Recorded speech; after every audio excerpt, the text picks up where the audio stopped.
Welcome everyone, it's Mary Fish with Stampin' Pretty and stampinpretty.com. I'm an independent Stampin' Up! Demonstrator and I sell the products that I'm going to share with you today. Today is a sneak peek of some products that will be available September 5th of 2018 in the Stampin' Up! Holiday Catalog. And it's called the Spooky Sweets Bundle. It consists of the Spooky Sweets stamp set as well as the coordinating Spooky Bats punch. I'll turn it this direction so you can see how it coordinates. I'm moving it around a little bit because there's a little bit of a shine with these sweet little bats. I love that, and I used it to create this really fun, probably more splashy than spooky card, and we'll talk about that in just a second. Another really cool little side note about the stamp set is it also coordinates with our currently available Twinkle Builder Punch. So you've got the moon and the star, moon and the star. So lots of versatility. I mean, you could do a love card about the moon and the stars. You could do baby. So I love it when our punches and dies coordinate with multiple stamp sets. And then I also wanted to show you how I used the sentiment. I heat embossed it on black for here. I did the 3 different bats in 3 different colors. And I used this texture stamp. I stamped it twice in Tuxedo Black Memento ink for a fun little background, along with a touch of white twine and a few of our black faceted dots for some bling. A cool little tip is how I did this Whisper White medium envelope. Our envelopes are gorgeous and the perfect way to wrap up your handcrafted cards. But I used some rich raspberry polka dots from the Regal's 6x6 Designer Series paper. And I used our Beautiful Layers Thinlits dies. This one in particular is getting lots of use. It is designed with the Big Shot to crop Designer Series paper and add a liner to the inside. But I have found that it looks adorable when you cut paper. This is actually from this direction, 1 3/4 inches high. And I just used my Big Shot and I cut it and then I centered it for just, I think, a really cute finish. I've also found that it crops a near perfect envelope flap for our note cards. So have gotten lots of use, and I think that that adds such a nice touch, and it really helps pop out this little rich raspberry bat, doesn't it?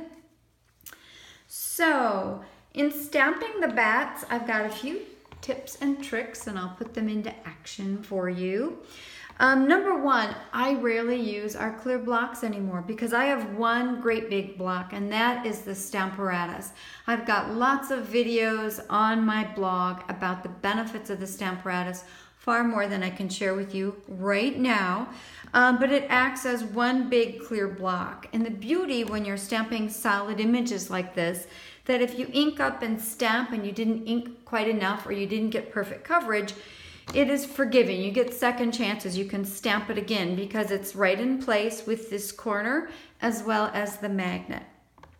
And since I'm doing multiple colors, I am just going to stamp one bat at a time. So I don't need a full piece. I don't need to stamp all 3 and punch all 3. I'm just going to work with this one. I'm going to grab one more thing. I like using our stamp cases. We actually sell these without stamps to just help make this side nice and level for stamping. And then we have lots of coordinated inking options. We have our Bermuda Bay Stampin' Pad that I can use to ink up. Actually hear an F-16 flying over right now. That's really cool when they do their maneuvers.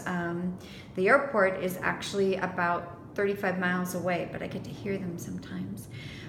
So I use that for the card that you've already seen.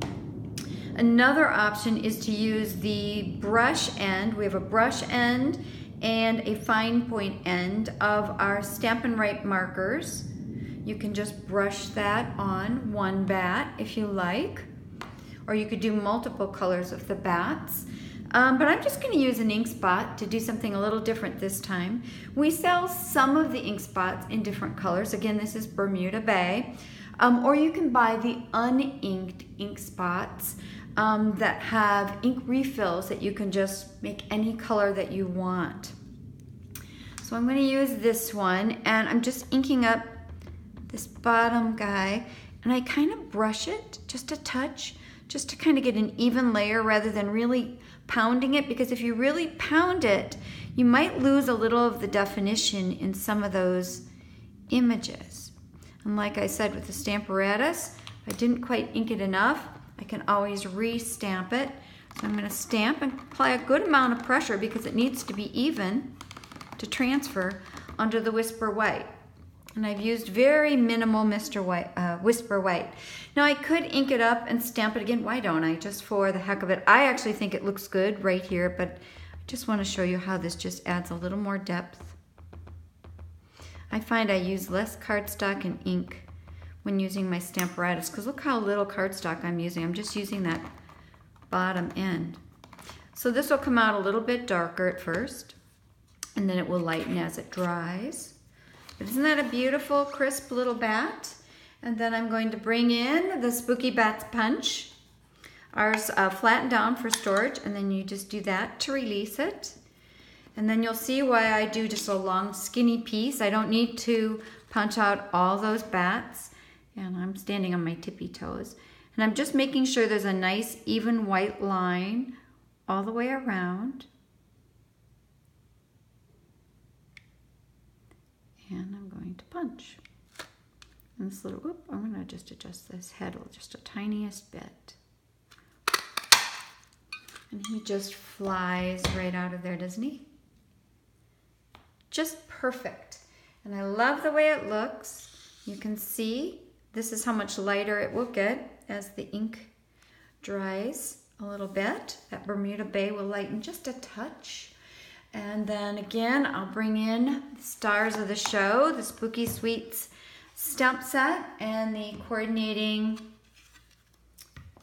Spooky Bats Punch. Thank you for joining me today. Please feel free to leave a comment on YouTube if you loved this project, or if you have any ideas for me. Sometimes I learn just as much from you as what I figure out on my own, or from being a Stampin' Up! Demonstrator. Or if you have any questions, I'm more than happy to help. I respond to those YouTube comments quite quickly, and they certainly are great to give me feedback. Stop on my blog, stampinpretty.com. You can shop for the products that I've shared with you today and many more. Feel free to stop on my blog and request the latest catalog. And have a creative day. I appreciated you taking a little time to learn a little bit more about paper crafting with me today. Bye-bye.